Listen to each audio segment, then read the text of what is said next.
Kristin ja Helina, Euroopa meistrivõistlused, esimene mäng paarismängus Gabriela Stefani-Stoeva vastu 21-16, 21-19. Kuidas te tänase mänguga rahule jääte?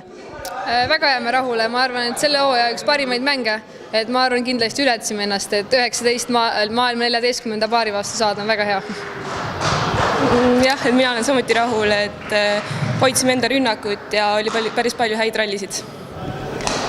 Kuigi nad on teist palju kõrgemal maailma edetabelis, tundus, et te läksite mängima julgelt, et sellist kartust nii kõrge rankinguga paari vastu ei olnud?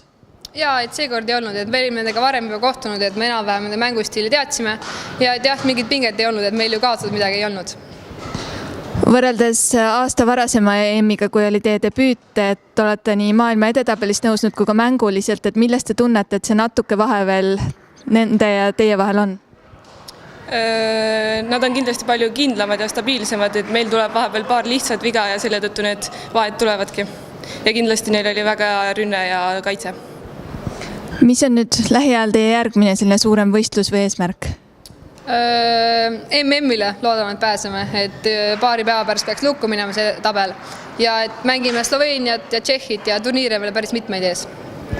Ja aasta lõpuks, kui kõrgele maailma edetabelis lootate jõudu? Võiks jõuda, et 5 oleks ees. Top 50. Top 50. Loodame sama ja aitäh!